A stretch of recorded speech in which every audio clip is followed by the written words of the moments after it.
Hello and welcome everyone to another episode of Candid Chat with Cricketgraph. My name is Vignesh Kharge and today we have a very special guest with us. But before that, I would like to thank our sponsors Elemnt. Elemnt Life is a sports cosmetic brand and India's first sports cosmetic brand. It manufactures products like white zinc, brown zinc, and many other skincare products. So if anyone do needs that, check in the description below.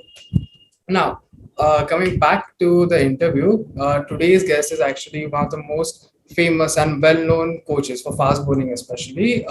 He is a part of the Rajasthan Royals as a high-performance fast bowling coach as well. So I'm really pleased and I'm really privileged to actually call upon Steffan Jones as our guest today. Hello, sir. How are you doing? Yeah, very good. Thank you. Thanks for having me. Thank you. Thank you so much. And I'm really grateful that you agreed to do this. So let us start with the interview straight away. So shedding a little light on your previous career as a player, you played rugby as well as cricket. So at what point of time you decide that it's time to change the sport, and what are the kind of similarities between the two sports?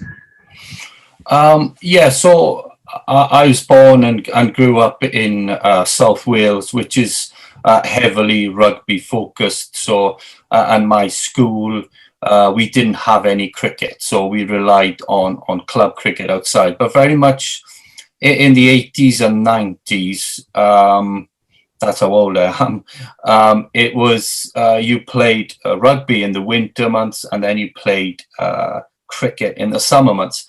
You didn't really train much for each. You might have had one session on nets indoor, and I just continued to do this. I was fortunate enough to be okay at it, and I represented my country in both sports, Wales at under 18s, 20s, and then I went to university. I went to Loughborough University and Cambridge universities.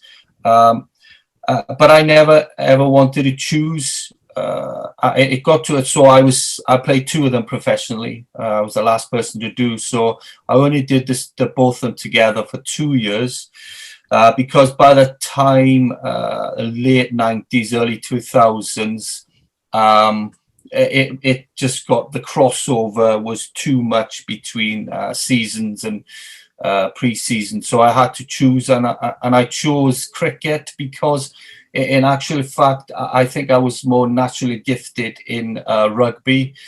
I had more natural flair and instinct for the game, whereas in cricket, I clearly had some talent, but I wasn't the top of the tree. I might have been at some stages in my career growing up. I think at the age of 16, I shot up. I was one of the best in the country. Then I plateaued for a while. But in rugby, I was always pretty good. But I relied on others giving me the ball for me to have an impact. And when it was professional, I had to pay the bills, pay the mortgage. And if I didn't have the ball, well, what was I judged on? So, but with cricket, it was the ball, me, and a batter. And that was it. And if I got it wrong, if I bowled poorly, it was my fault. Obviously, others can drop the catch or you don't get selected, but at least I controlled it a bit more than I did in rugby. And also in cricket, you've got 6 months off season as well. So I was heavily into my training, and the thought of training for 6 months to be better at the sport, yeah, that appealed to me, and I kept going then until 2011, I believe it was, and I had a good career. I enjoyed it, and now to I think the third chapter in my career now. Great, sir. That's actually amazing. So, but one question. This might sound a little bit stupid, but why fast bowling? Why do you take that up? Um, so that's what I did. I remember the first time I bowled when I was 12. I got 7 for 14. I think it was. I could actually bowl, and I'm sure a question will arise soon on fast twitch fibers. And I was fortunate to be blessed with a good amount of fast twitch fibers, so I could run quickly, I could jump, good skill levels. It was in the genes. My dad did the same. My dad played cricket and rugby, and you don't get many spin bowlers who are fast twitch fiber dominant. So And then when I played, I always wanted to be the best. I always wanted to be the best sprinter when I played. I run 10.9 when I was sprinting at the age of 20. I played on the wing for rugby, which you can't be slow if you're on the wing of professional rugby. And then I just love bowling quickly, and I love the thought of trying to bowl quickly. And now I've brought that forward into my coaching, really. And that's not to say I'm not appreciative of all the different skills and that are involved in bowling. You got swing bowlers, seam bowlers, but my big thing is everyone can be faster. Everyone can bowl faster. Not everyone can bowl fast. I upset a lot of people when I say that. They go, "Sir, can I put 20 miles per hour on in 2 weeks?" That's obviously exaggeration. But no, you are born to bowl fast, but everyone can bowl faster. And that's the part of coaching that I love, that I can help someone bowl faster in 5 days. And that's high performance coaching. Yes, absolutely. And now talking about coaching, you have a very exclusive establishment, the Pace Lab. Now, everyone in the world, every pace bowler in the world, basically dreams of working with Steffan Jones at Pace Lab. Yeah, sir, it's quite true. So, would you just take us in, like, what goes on and what are the inside stories, whatever happens at the Pace Lab? Would you be able? Yeah. So that is a good question. And so Pace Lab, from the optics of it, from the outside, would seem a bustling organization with about 20 staff, and it's just me.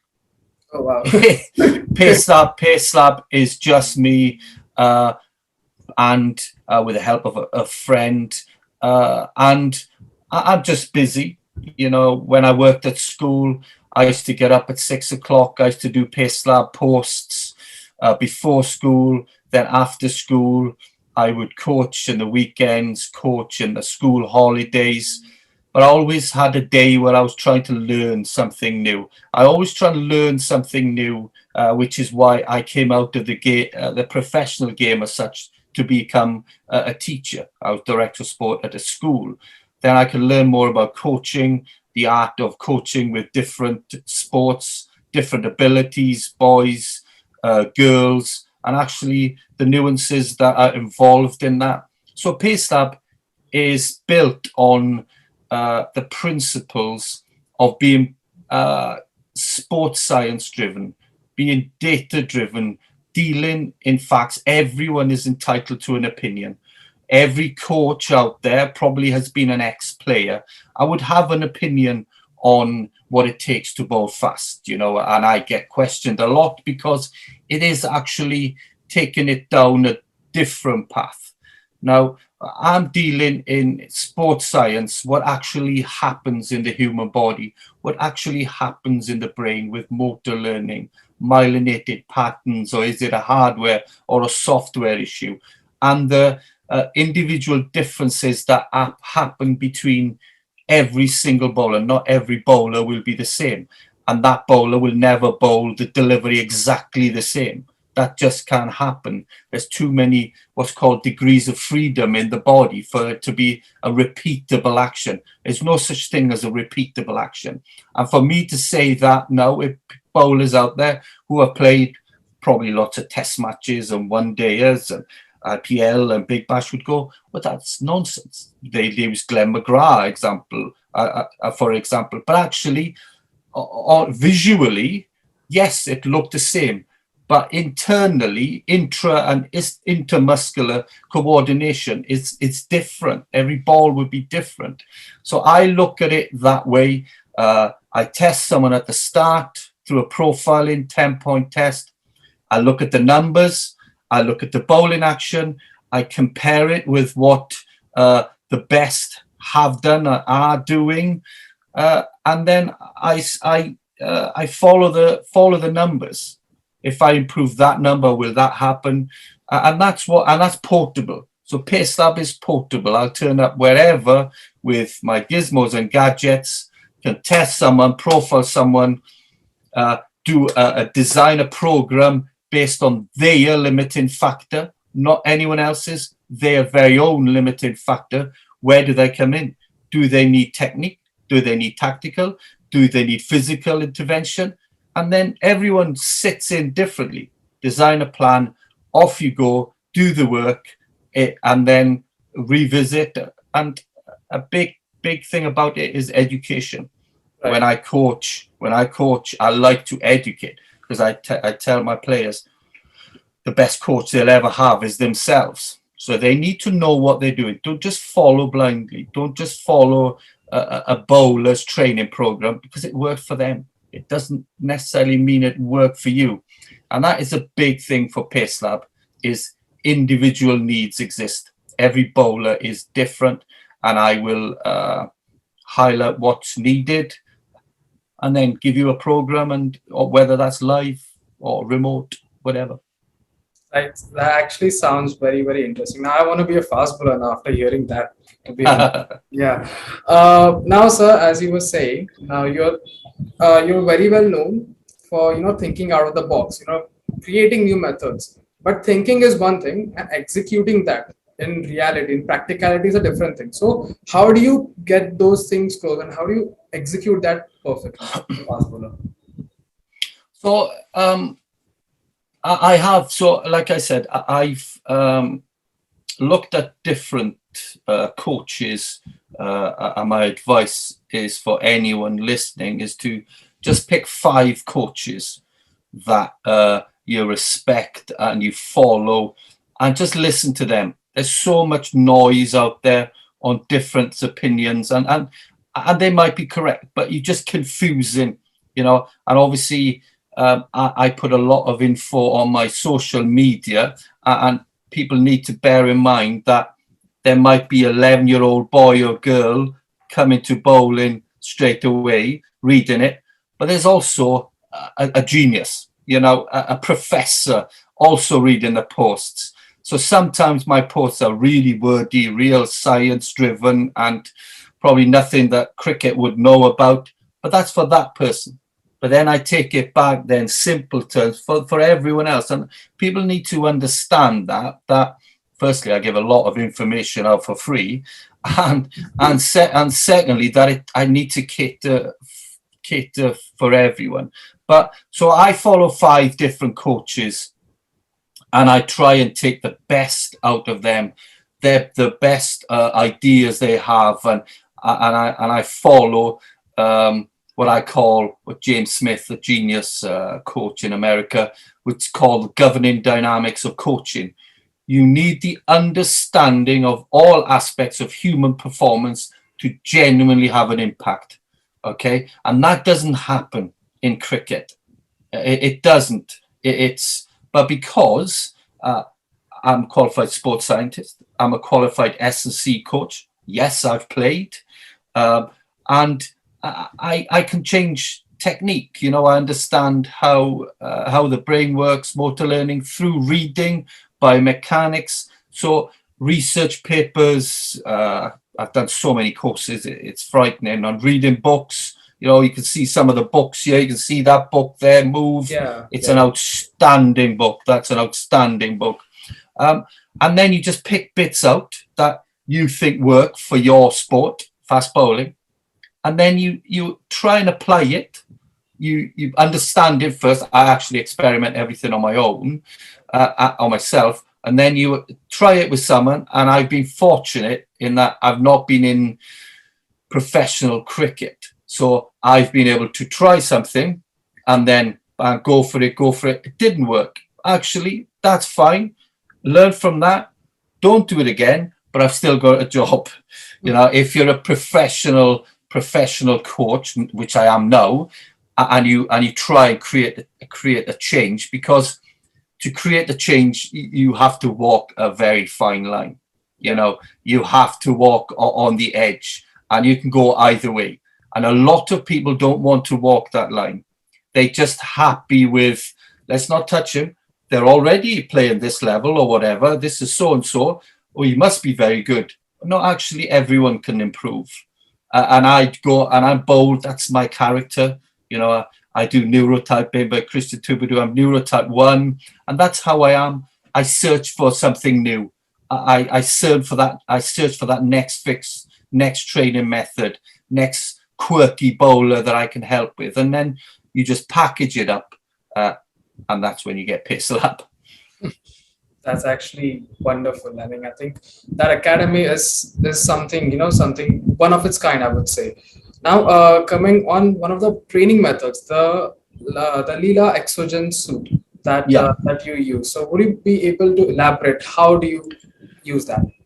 Yeah, so that is actually Sporting Tools. I think Chintu is now going to be stocking it in. I think he's Mumbai. I think isn't he? Stocking it in India. So I came across it. I want to say 8 years ago, because someone actually messaged me and said, "Have you seen this?" Because I was known as that maverick guy when I played. I remember warming up in front of Lord's Pavilion before the C&G final in 2001, running with a parachute, and then having bands attached to my arms and legs to potentiate, to wake up. This was 2001. So I was doing stuff early 2000s that are now beginning to come to the fore. I used to deadlift 200 kilograms, bench press 150, and Olympic lift, all of that. So that's why when someone asks me, "What about this so-and-so?" I say, "Well, I've done it." And it doesn't work, and that's as simply because you either have an S&C or you have a coach who's played, and their coaching is based on playing, and that's playing experience. That's not coaching. Coaching is about creating change. Coaching about identifying someone and going, "I can help that person. How am I going to help it? Okay, let's use this method." And Lila Exogen is one of those tools that I use. So it's like a suit, a sleeve that goes on forearms, upper arm. There's a vest, and calves is the big one for me, and shorts. And on it goes a thin fusiforms, they're called. They're like a tortoise shell shape, sort of one of these dinosaur prehistoric looking things. And they mold around to the shape of your body, but they load it. So you can use them as a performance tool or a corrective developmental tool. So performance tool, you overload, again, looking at physics and levers, and torque and inertia. And so you put it on a certain part of your body, and it can help by increasing running speed, ball velocity. If you increase the weight, the size, or the strength of your upper arm, it increases arm speed. Right. So that's why I'm a big fan of arm training, not because it looks good in a t-shirt, but yes, it does, but because it's actually performance-wise, you increase by about 7% load on your upper arm through the exogen and the fusiforms, you increase arm speed. How do I know? Because I tested it. I use pulse or motors, what it was called before, to measure arm speed. And it's documented, it's in there. I used it this morning. So that's one I use. I come up with these sort of training methods using these tools, but it can also be used corrective as well. It can mold it, it can groove a different pattern. And to create change, you need to tap into your subconscious. You can't be thinking about your drills. You might have to at the early stage of learning, but if you have to think about a drill, it's going to be clunky, it's not going to be automatic, and it ultimately might end up failing. Okay, and that's when drill work gets a bad name. You need to tap. The drill itself needs to be your coach, needs to be a subconscious coach. So I design a drill, like the skill stability paradigm. You just do that. Bowler, just do that. I know you're going to do it right because you've got no other option. I've eliminated the many sort of options it has to go wrong. And that's what's a constraint-led approach. So that's where you fix a position. Same with the Lila Exogen. It will groove a different pattern. You just got to bowl. But, if you lack hip internal rotation and that pre-turn in your back hip, which is rife in the world, rear hip for a right-hand bowler, all of them are sleeping. and that's where your power comes from. Right. But you can have an exogen to groove that. Then what happens every time they bowl, you put that on, just bowl. And then obviously you have different sessions, whether you're power, speed, or fitness bowling, duration bowling. And then in about 3 weeks, after around 20 sessions, you look at videos and go, how did that happen? And it's happened so many times where I know something is not quite, there's nothing ever incorrect. And that's really important to say. It's nothing is ever wrong. There's a reason why a bowler bowls the way they do. Okay. And that's, and as a coach, then you need to see whether it's safe, efficient, and effective. That's what you do. And if they tick the box, you go, okay, if I create a change here, is it going to help? Is it going to add performance? Because if not, don't bother. Just make them more stable and robust in the current model. Get them fitter, faster. But technique-wise, don't tinker for the sake of it. But saying that, the majority of bowlers in the world at the minute could do with some tinkering, but having the right information and the right tools to do it. And Lila Movement Exogen is definitely right up there, top 3 for me. Right. So now, being a fast bowler, it's one of the most important aspects is planning, workload management before a game and all of those kind of aspects. So correct me if I'm not pronouncing it right. The Bondage classification is a method that you also apply for planning and execute it properly. So would you talk us through that as well, please? Yeah. So Bondage was a throws coach. I think he was a hammer thrower coach in Russia. The Soviet Union, and were really successful. So his principle is very simple. You just choose an exercise and record everything, and have a small sort of group, and choose the exercises that work. There's too much fluff in the world of S&C and coaching at the minute, in that because people are not quite sure what actually works, they just throw mud at a wall and hope some of it stick. Yeah. Well, Bondage goes, well, actually, I know this works, so let's get good at it. Let's get stronger at it. I know this works, so let's get faster on it. I know this works, because that'll give you sort of tissue tolerance and general preparedness. So let's do them. And you keep doing them until it stops working. And you know what you do then? You change to another group of exercise that work. And that's why Bondage works for me as a fast bowling coach, because I know what works for a brace front leg. I know what works for stiffness on back foot, arm speed, rotation. I know what works.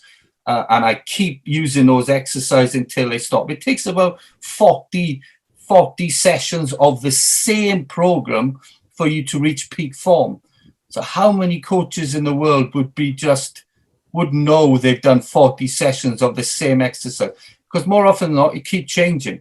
And then along the line, they go, oh, that might have worked. Let's do that again. Well, actually, you need to know what works. You need to assess your bowler, what's needed. I know this works for that.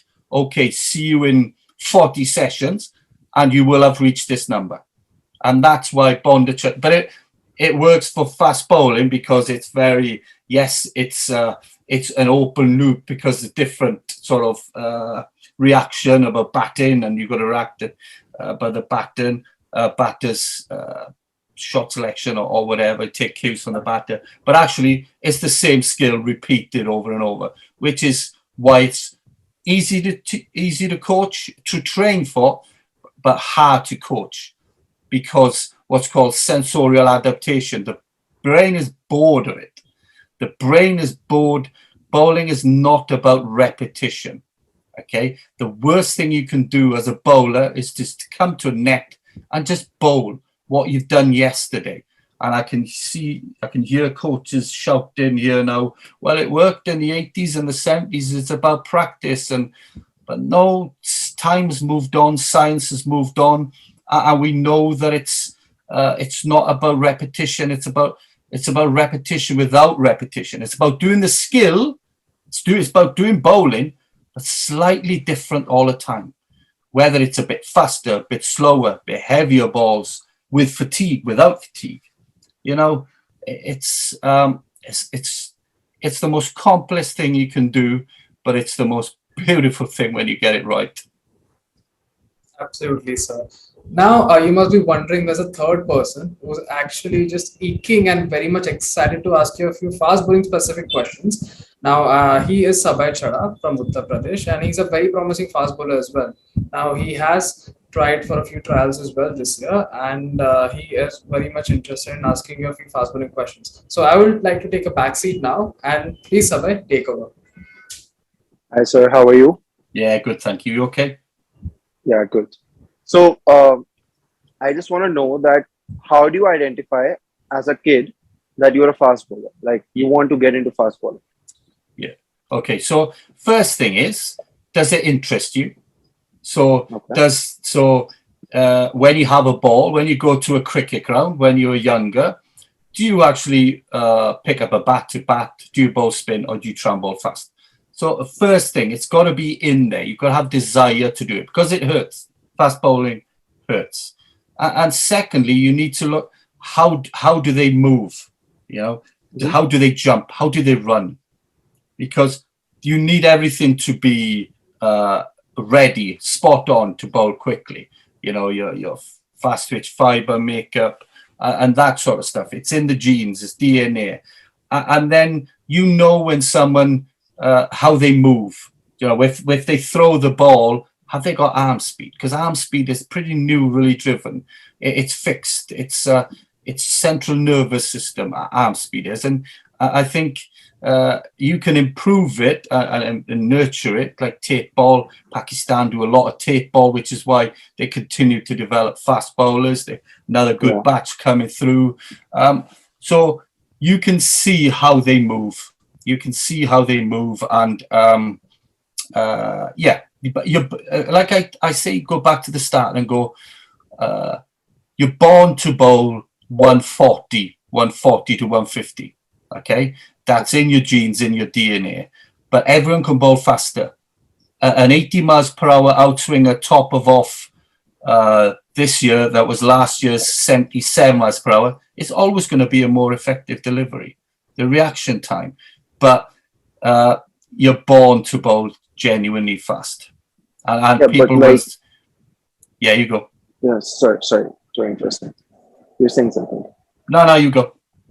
Yeah, I was saying like there might be a case that someone is interested in fast bowling, but since in India there's not so much technological advancement that everyone has the technology and everything to get to know if someone is actually can bowl fast or not. It's just someone is interested in bowling fast. So my next question is, like, can anyone be trained to become a fast bowler? Do they have, or do they require a natural talent? Yeah, they do require the right physicality, the physical structure. They need the right fiber makeup. If you're a slow twitch dominant athlete, you're not going to bowl fast, and that is the reality of it. We can't do anything about that because you can't sort of get more fast twitch fibers. It doesn't work like that. It's passed down generations. Okay, that's why you get certain bowlers that all regions that always produce fast bowlers. So that is the reality of it. But that again, that doesn't mean that you're not going to be effective. It means that you're not going to bowl 150s, but you can still bowl 130s and bat and field. You can still be a professional cricketer. There's no need to give up if you can't bowl 150, but you can try and aim to be quicker. Everyone has a pace floor, okay? Everyone has a pace floor, and it's your role to push the pace ceiling up. And everyone's pace floor is different. You have a different starting point, and people can argue it as much as they want to. They're saying about what's his name, Riaz, is it in Pakistan, who put on 30 miles per hour. But listen, he always had the capacity to bowl that speed. It was in there. It was just not nurtured and taken out. He didn't all of a sudden bowl 60 miles per hour on a Tuesday and on a Wednesday bowl 90 miles per hour. That's just a silly thing to say. And as people say that, he had the right fiber makeup. It wasn't coached out of him correctly. Because I know that story. I get asked that question so many times about Riaz. But the thing is, like, if someone is training for a very long time and is not able to bowl faster and would be discouraged to leave that part that I won't be able to bowl fast. But actually, the thing is that he can bowl fast, but he's not coached correctly. So in that scenario, how does someone know that if things are not working out for him? Because everyone is not that educated, especially in India, because there are fast bowlers coming from states where they don't have enough education. Yeah. So how do they find out that that's where I come in. That's where I come in. But then there's so many bowlers and they can't approach you in that way. Yeah. So I think a simple jumping, okay? It's a great question. And I know you're quite passionate about this question. But jumping and sprinting. Have a look at someone, sprint, okay? Tell them, go as fast as you can. Tell them to jump as high as you can, a long jump, a lateral jump, straight away, okay? You can see. You don't need any fancy. That's how I stand it. You don't need any fancy kit for that. Obviously, then you go on speed guns and ball velocities, but jumping and sprinting, you can see if they're fast twitch athletes there. And if they are, then it's about getting the right technique and stuff going. Okay. My next question is, how can a fast bowler plan out its week, number of sessions, and number of balls he should bowl in order to maintain his speed consistently? Good question. So this would probably be a whole webinar on its own, to be honest. But you need a purpose for each session. Everyone can bowl top of off. Okay, I call them empty balls. Don't keep practicing empty balls. They're just taking money out of the bank without putting money back in. So have a purpose. So are you working on top speed? Are you trying to push this pinnacle? Are you trying to bowl faster? Okay, if you are, then you need about 2 minutes rest between each ball. And you can't be worrying where you're bowling. It needs to be non-directional because Fitz's law would state there is a speed accuracy trade-off. If you're worrying about where it's going, whether that's hitting a mitt or hitting cones or a batter, your brain will only ever give you about 80%. Okay, you might think you're bowling fast and effort, but your brain's going, sorry, I'm worried about where this is going.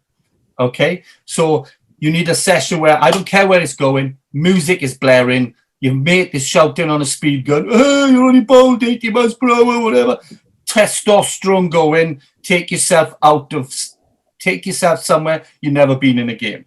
Okay, never train what you do in a game.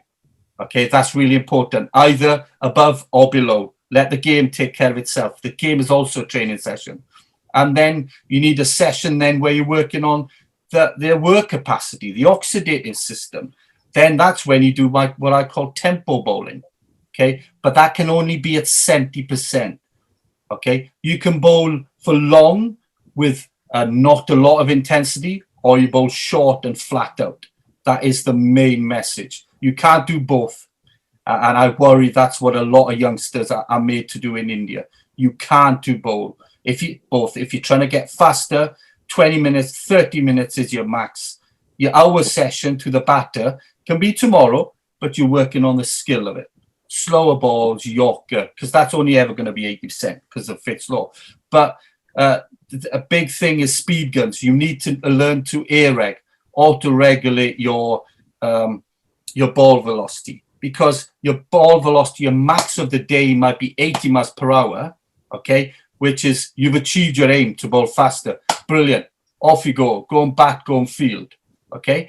Or because if you keep doing it, your pace will drop off, and then you're just training the ability to bowl slower for longer. It's like having Usain Bolt and Mo Farah doing the same training session. It doesn't work, and hopefully with time I can just get this into the world of cricket. Fast bowlers are Ferraris. They're not rickshaws. They're Ferraris. Okay, and you need to look after them. Bowl little and often. Frequency of practice. Train fast. Next train short. The next day less effort, more time, then have a rest. Then on Thursday, fast again, 20 balls, ball velocity. Then on Friday, low level. So you can bowl every day. But I So say my 2 days. Bowl 2 days in a row, a speed and a fitness one, rest 2 days. But then in India, you guys play so much cricket. It's difficult to do a periodized plan. yeah. So my next question was like, so there are different types of games like T20s, ODIs, and Test cricket. So how do we prepare ourselves before we are getting into that format of cricket? Okay, so always, so I'm speaking as a fast bowler now. So you always try and improve that one delivery. You try and be faster in that one delivery. So that would be, it's called pinnacle training, where you're just trying to push that speed up. So you want to have a speed reserve.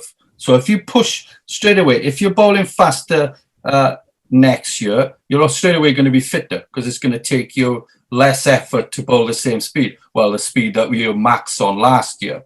Okay, so that's why, you know, if you try and train to bowl quickly, you have the ability to bowl any level of cricket. Then the training and the game itself, the tactical work can then prepare you a month or 3 weeks before, because obviously you don't need to be nailing your Yorkers and lots of variety if you're playing test match cricket. But in training, it should always be aimed at improving that one delivery. Okay. And my next question is, so how does a young fast bowler like Omran Malik and an experienced campaigner like James Anderson differ their training plans? Like in terms of age and bowling, everything. Yeah. So obviously they're both at the different end of the spectrum, and their technical model would be different as well. You know, you've got your hip dominant or your knee dominant bowlers. I'm not sure what Omran Malik is. I haven't studied him really, but and that would straight away differ their training. You know, if you're a knee dominant bowler, you need more strength. If you're a hip dominant, you need more speed, tendon stiffness. So more stiffness for a hip dominant tendon driven bowling, more compliance, extensibility. It's more about muscle because they got longer, because they're on the ball, on the floor, ground contact time is longer. So it becomes more about muscle. So that's straight away individuality. But in terms of their career then, obviously James Anderson knows how to bowl. He's been one of the finest bowlers ever. So there's no point him trying to bowl and hit the top of off. He knows how to do that. So he should spend more time getting stronger, maintaining his strength. Whereas Omran Malik could do with a bit more sort of tactical work and maybe some technical work. Like I said, I don't know a lot about him. But so that's how it would differ. If you're at different stages of your career, you clearly had a long career, so you're good at bowling. So there's no point practicing bowling because you can do that. Yeah. So get stronger, okay? Because if you lose strength, you lose speed. And when you lose that sharpness when you're bowling, then your nous, your tactics become less effective because it's just a bit slower.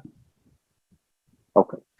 Coming to the next question from this only, how does a knee dominant bowler and a hip dominant bowler differentiate? Like, how do you differentiate in that?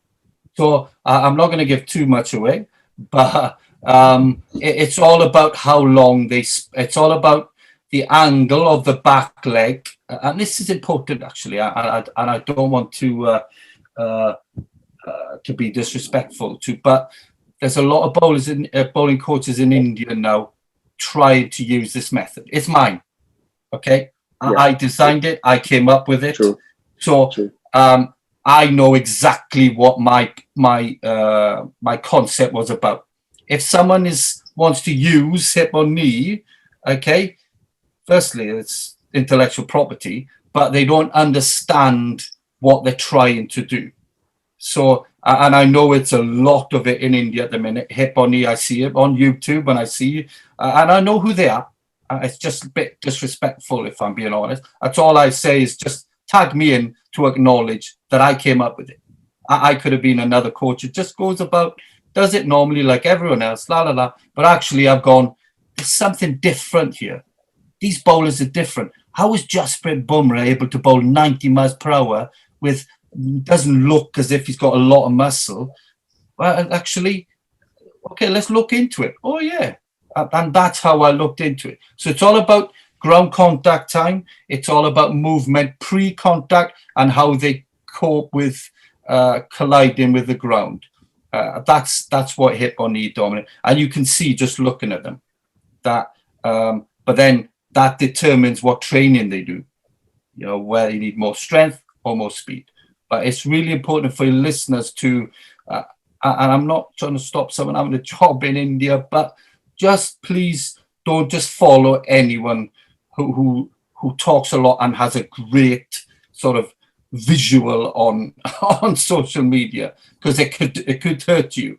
You know, if you're a knee dominant bowler and you never do any strength, then you're not going to bowl very quick. Yeah, because I have seen a lot of bowlers in a lot of academies. What they do is they follow the trend. Like if in your videos you're showing that this is how you become a knee dominant or a hip dominant bowler, you just follow it and just look at the video, then just start doing it. And they don't know if they are knee dominant or hip dominant. They just follow it blindly. Yeah, and it reduces the speed instead of increasing it. I have seen a lot of people reducing their speed because of that. Yeah, definitely. They've got to understand and go spend a day and just read the whole principles and don't just copy blindly, because it can firstly give bad reputation to myself and PaceLab, which I have nothing to do with, and then it can actually have a detrimental effect. But if you get it right, you know, you're just going to be flying. But understanding what is actually needed. Not everyone needs to be doing weights, but if you're knee dominant, you need to be doing weights. But if someone is like hip dominant and he's still doing weights, would it push him towards knee dominant, or would he still be? No, that. So what it does, it's basically taking time away from something that's going to help him. You can never be too strong. Okay, that is, you can never be too strong. But it comes to a point where it's not helping you. So what's the point doing it? And that is the argument. Like, instead of trying to squat and deadlifting and Olympic lifting and squatting is rife in India at the minute. I was doing it 20 years ago, and there's a reason I don't do it now. Okay, what you'll find is it will improve for 3-4 years. The performances will increase because Indian bowlers in general not quite strong enough because they lack the physical education in schools and that sort of stuff. So it will have an immediate impact, but after that, it's just going to plateau and you're just going to waste time. So if you're a hip dominant bowler, please squat or whatever, deadlift. It's not going to help you. Okay, and that is that it might hinder you because you become, if you're doing the wrong sets and rep scheme, if you're on the hypertrophy end, 8, 10, 12 reps, and you add muscle mass, then you're in a world of trouble because your hip dominant have springiness, have stiffness, so they're really springy, short ground contact time. If you add load, muscle mass, then you're going to be pistons, and then you really are, because you then rely on muscle to bowl, but you haven't got any. So because you're hip dominant. But like during off-season training, shouldn't every fast bowler work on their muscles a bit? Yes, definitely. Off-season. Yep. Yeah, irrespective they're hip dominant or knee dominant. Yep. Okay. Also, this is my personal question when I'm asking next. I just want to know, how is speed measured from a speed gun? Because this is like a biggest question. Yeah, first meter. No. So okay. It depends on the speed gun you have. I've got the Stalker, which is the number one. It's the Rolls Royce. Yeah. And it measures the first meter from out of the hand. So that's how it's measured. Others on TV would measure off the ground. So it depends. What I've seen is TV adds about 4 miles per hour to my speed gun. So that's why if you see someone bowling 150 on TV, I know it's about 145. Okay, and then based on my speed gun. That might, again, it's how you want to, what you judging it on. If you're judging it on the speed gun on TV, then great, bowls 150. But I'm judging it on my own stalker speed gun. So if they're coming to me and telling me, I had one a few years ago, got quite nasty actually, told me he bowled 90 miles per hour. Okay, he bowled 75 miles per hour.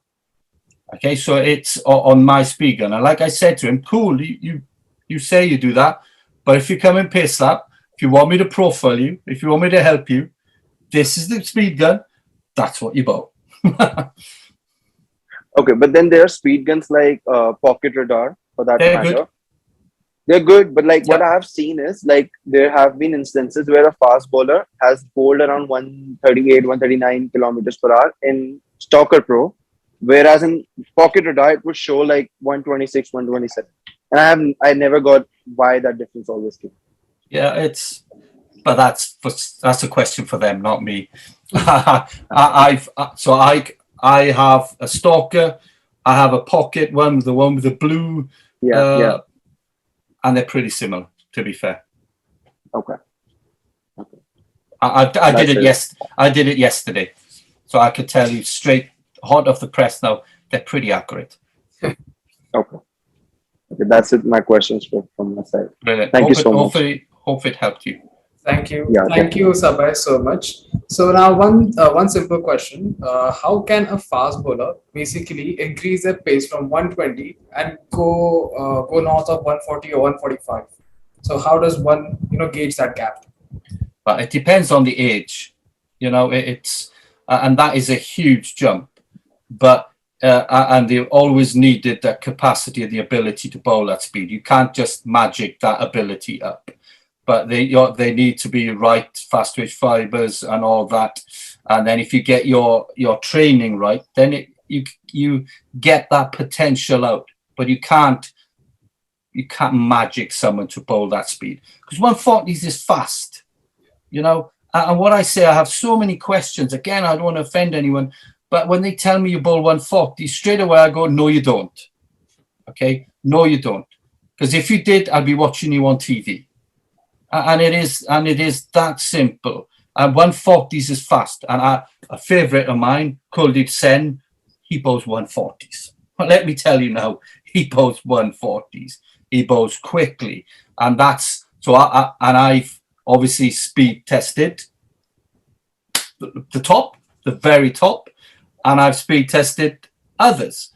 So I know what fast is. And not many coaches, if any, actually, have been up and down that pathway, up and down that to know actually what does genuine speed look like. What does Jofra look like? What does Kuldeep? What does Navdeep? What does Sean Tate? What does Stuart Broad? I have the data, so I know what speed is. And if you haven't got that ability, then it's just one of those things. You just have to get a bit more craft with your bowling. But it doesn't mean you're not going to be a pro. It just means you're not going to be in that fast bracket. Yes, and now leaving the technical and the training part aside, the other thing I would say is important for a fast bowler, for a complete fast bowler, is the tactical aspect. So what kind of things a fast bowler can do to have that strategic edge over the batsman? Yeah, so it's but everyone watches enough cricket. Obviously, everyone plays cricket. Everyone talks about it. Everyone knows what a good delivery looks like. In a 4-day championship game, Ranji Trophy, it's about hitting the top of off stump, swinging away or swinging in, whatever, in that fourth stump as many times as possible. That's why you either get a wicket or you create the pressure, that doubt in the batsman's mind. Everyone knows that. Everyone knows that a Yorker is the best delivery to bowl at the death. Everyone knows you need a slower ball variation. Okay? And then it's just about practicing that. However, practicing it in match situations. And I'm big on this. And again, it's pretty controversial because I don't worry about no balls in training. Okay? Is that you cannot replicate exactly what you do in a game in nets. Okay, you haven't got the crowd, you haven't got that internal and external pressure, you haven't got a batter who you don't know how they think, and you haven't got fatigue. So many variables happen that you cannot truly replicate in nets. So that's why coaches and players need to understand this is never ever going to be like a game. Okay, it's never. So the purpose of it is to get bowlers into a rhythm, proper run. Obviously, if you're bowling no balls that are a yard over, then there's an issue somewhere. But if you're bowling that far over in no ball in the training, come on, who cares? Because we haven't got a training session that's exactly like my game. I hardly ever bowled a no ball, but I don't think I bowl a normal ball in training, because you can't replicate it. But you need to create scenarios, you need to create the environment, the stress, the pressure in training somehow, whether that's through cognitive load or whatever. There's so many different methods out there. You need to find a way of loading the brain and the body to recreate what you're going to feel like in an IPL final. That's true. So how does visualization come into this? How helpful will that aspect? Yeah, that's AI is coming back into it now, isn't it? And that might be a good way of getting ready. But we know of lots of stories of different sports who watch the games. Obviously, stats and data is prevalent now. Everyone has them. I know what deliveries we should bowl to a certain batter and who should be bowling it at what stage of the game. Everyone has that data. But yeah, visualization is, I didn't do it, if I'm being honest. But that's how I was built, really. I didn't, not necessarily believe in it, but I know there's people who do it and think it's spot on. Great, sir. Now, this question is on behalf of all the fast bowlers. What does it take to be in a camp with Steffan Jones at Pace Lab? Well, this is my personal favorite too. Well, I would love, and that's why I shared so much information. I have a passion for India. I love the work ethic. I love the morals, how humble you are and how polite. Every question I have is a sir on it, and I know it's a culture thing in India, but that is just resonates perfectly with me. Just respect. That is a big thing. That's why I give so much information for free. And I know money, some have a lot, some have nothing in India. So that is a big thing as well. So I've only just finished my job and now I'm doing this full time. So it's for me to work out how I can access the top, but also provide support for everyone in India. And Pakistan is got some stupidly talented bowlers, and everywhere really. But the subcontinent, I think, is where my future lies. I don't know. You guys get me? I don't know. It's because we definitely would be very, very honored to host you. Actually, if you do have any plans, and definitely we can work something out together. Yeah, I'm just trying to figure out how I do it first. But obviously, my Instagram, I do a lot. I have a camp here at the minute, a couple of 10 bowlers from Mumbai, but that wasn't planned. It was just someone asked me, and I thought, well, okay, I have time. But how the year will plan out now, I don't know. But watch this space. Yes, and now as you were saying, many people are basically following you on Instagram, from India especially. So last night I put up a story on the Cricketgraph Instagram, and I asked if anyone wants to ask anything to Steffan Jones as such. And I'm not kidding, but there were around 635 questions. And I was so sad that I had to pick only 5 out of those. So unfortunately, guys, sorry, we can't pick everyone, but we have picked out 5 questions, even though we allotted 3. We have picked out 5 questions. So we would like to ask you those on behalf of everyone who has asked. Okay, so the first question is, I bowl quicker from a short run-up as compared to my full run-up. How can I improve the pace, and is it safe? So probably a knee dominant bowler, because it's about strength then. because I know Shoaib Akhtar could bowl just as quick from 2 steps as his full run-up. But actually, I'm a big long run-up guy because it gives you momentum. It's actually safer and better on the body, because fast bowling is about rhythm, coordination. It's not about muscle. As soon as you make bowling about muscle, you're struggling. It's about rhythm, and that's why I suggest you build up a bit longer, week 1, bit longer again, week 2, but always do it without the batsman being there. Any drills you do, take the batsman out there, plug a bowling machine, and tell them to go over there and practice. Okay, as bowlers, because they're going to need you to get wickets to win games of cricket. Batters need us to get wickets. Otherwise, there's no game ever going to be won. So batters need to respect that we're doing something. So take them away and just build your run-up. Extend it gradually. Extend the length of it. Then go back to the start and extend the speed of your run-up. And then find a balance where you go, oh yeah, actually, again, speed gun will tell you it won't lie. Right, sir.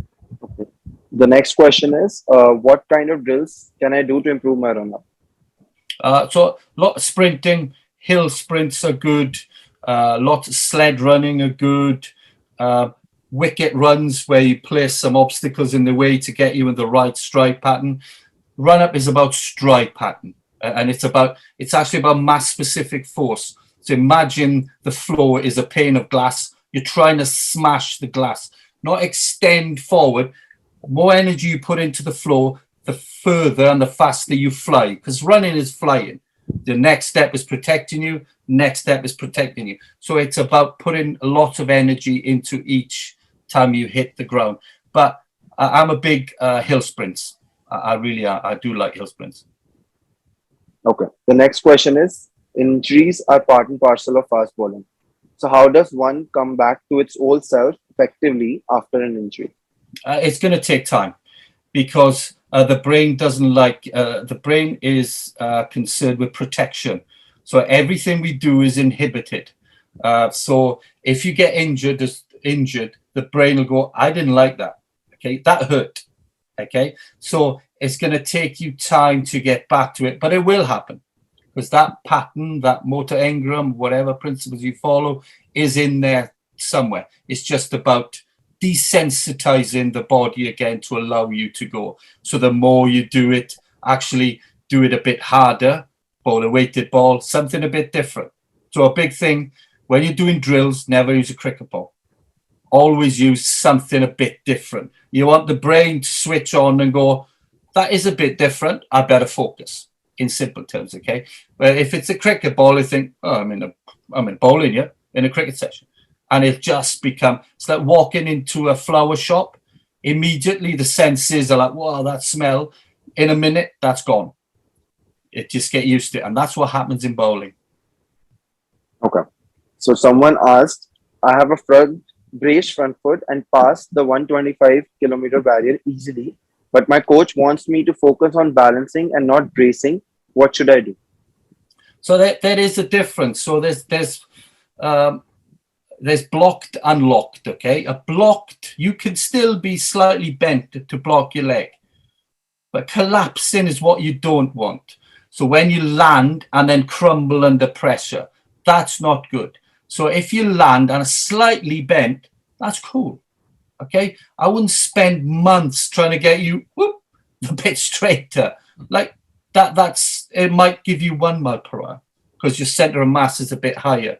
It's just there's a limited degrees of freedom. The problem with a bent front leg as such is there's too many ways that can go wrong. There's too many degrees of freedom.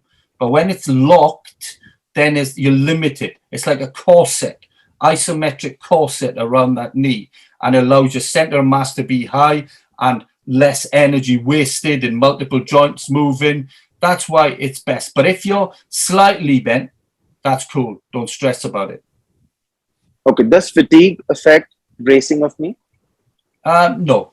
A bracing of front. I actually read a study last week actually that showed that fatigue doesn't impact on technique.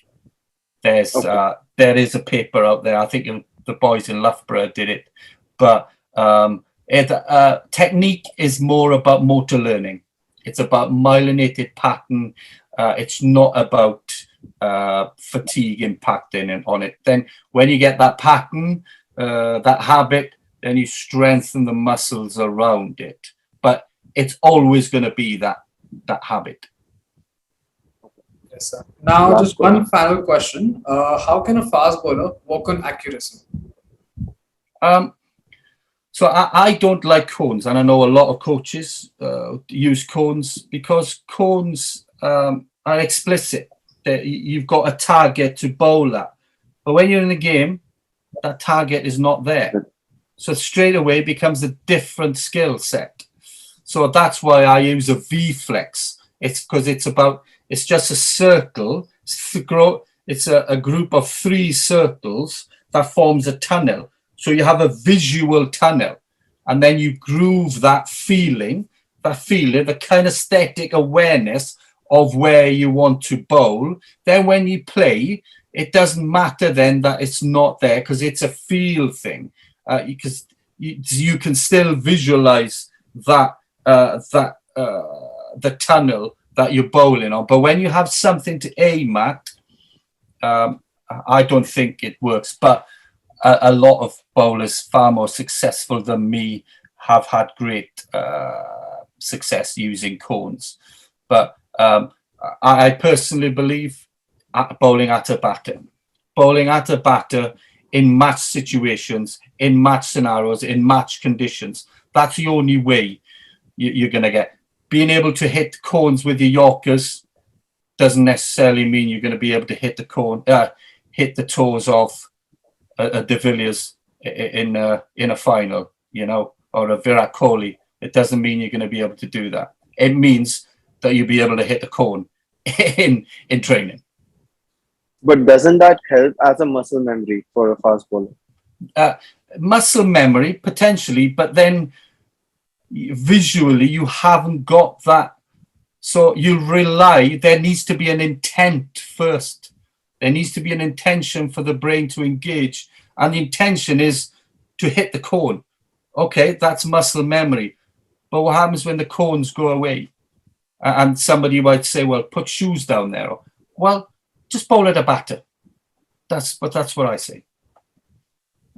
Yes, sir. And I think that concludes our interview. It was actually quite a wonderful conversation for me on a personal note as well. I think I've learned more about fast bowling this past hour than I have in my entire life.